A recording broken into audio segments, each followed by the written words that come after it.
Hello, Facebook.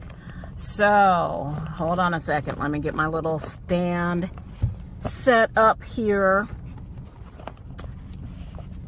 Welcome to You and Me and a Cup of Tea, the journaling part 2. I am super excited to be with you again today.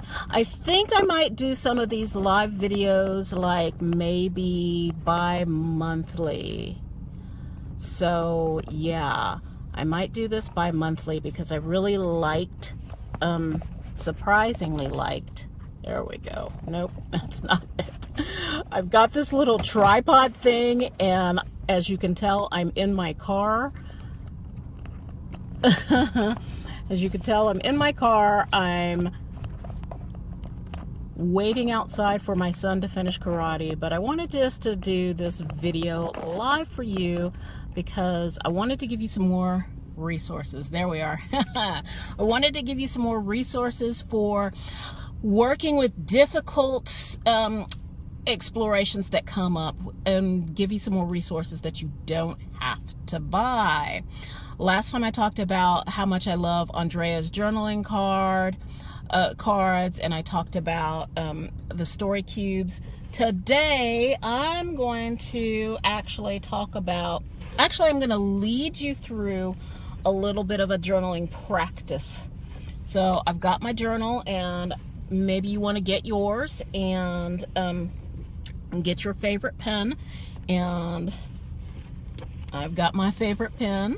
So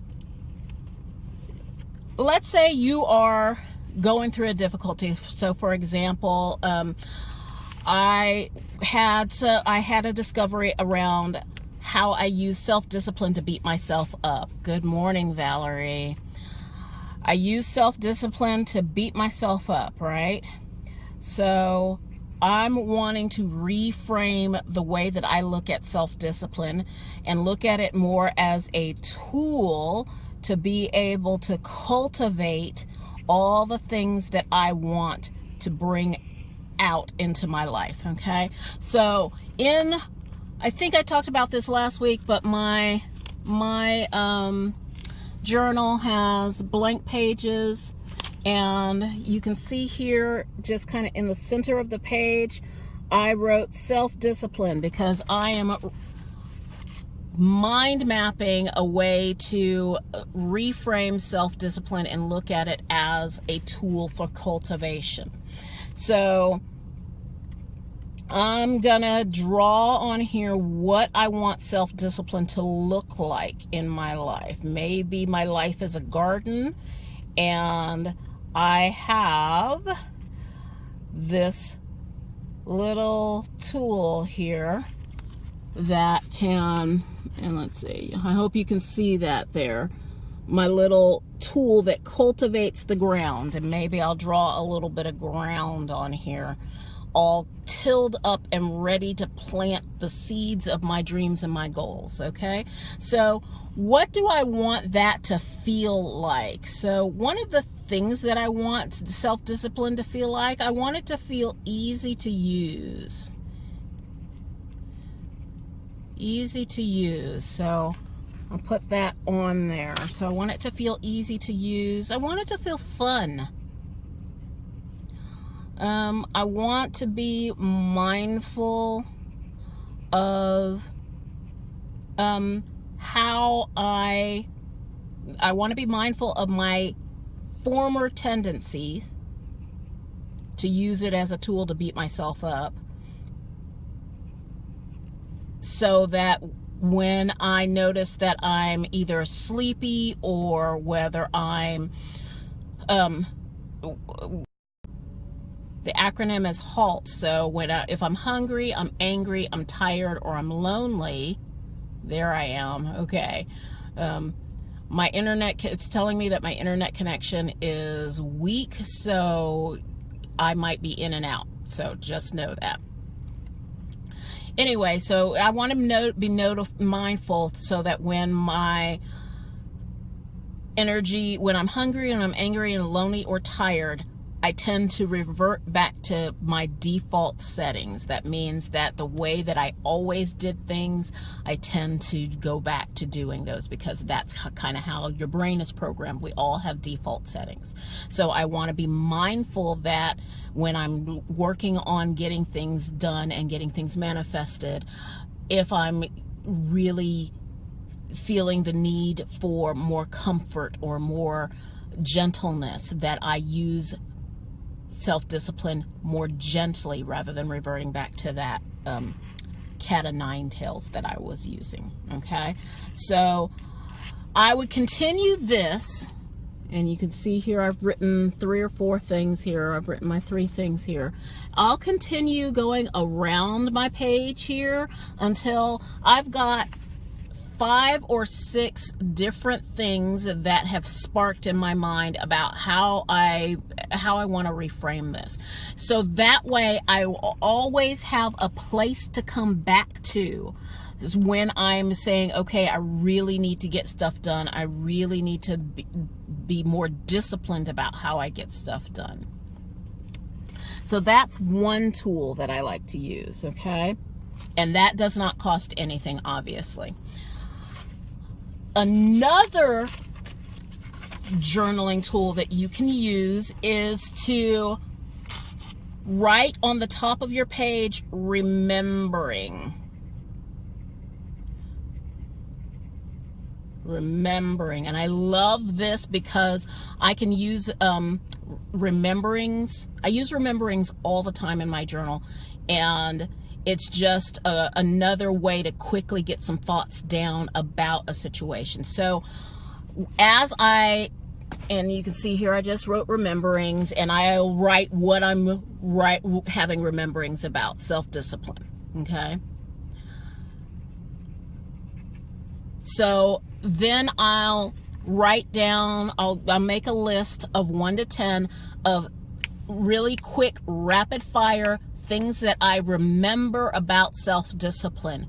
So I did this before. I'm not gonna go too deeply into that, but I did this before, and what I found out about myself is that in my childhood,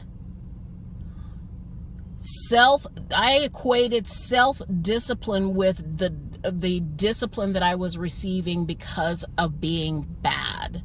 So therefore, self-discipline was a bad thing. It wasn't a tool. It wasn't used as a tool for development. It was used as a tool for punishment. You were disciplined.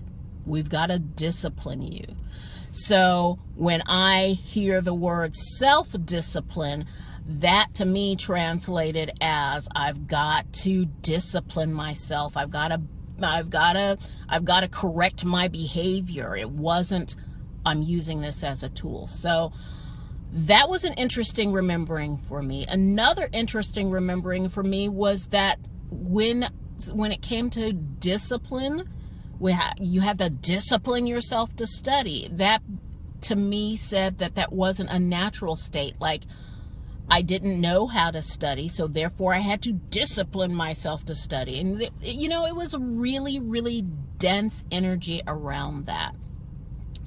So try those 2 journaling things when you have some, and I would recommend not just trying it when you have some crap coming up. I would also try these 2 journaling techniques when you have amazing things come up. This is a quick way to get some thoughts down on paper when you don't feel like you have the time to be able to sit down and write a whole big exploratory on anything. So you could just put great gratitudes in the center of your journaling page and write down everything that you're grateful for that day.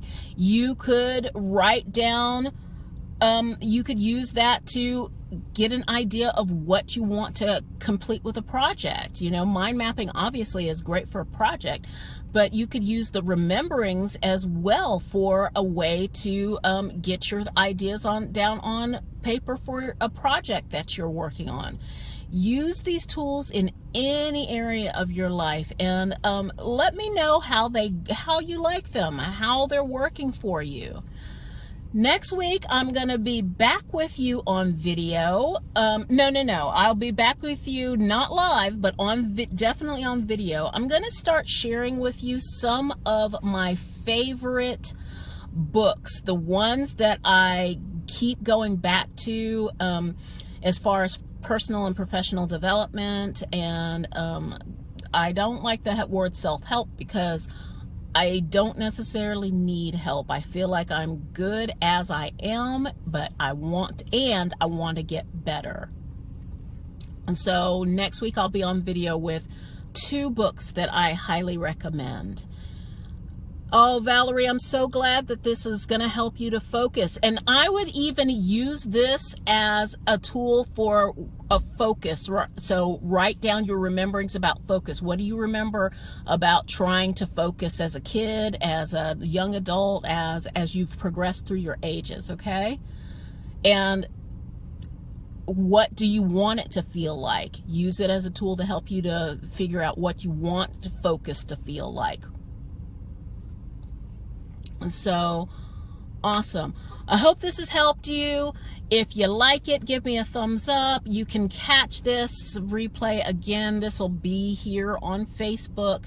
It'll also be on my YouTube channel once I figure out. I did something wrong last week, so I will get that figured out and get both of these this one and last week's live video up onto my YouTube channel. So until I talk to you next week, have a great weekend. Do something really super nice for yourself. Be really nice to you, because you are precious and you are needed in the world, but you can't unless you put your own oxygen mask on first. So take really super good care of yourself this weekend, and I will talk to you soon. All right? Bye. Have a great day, okay? Bye.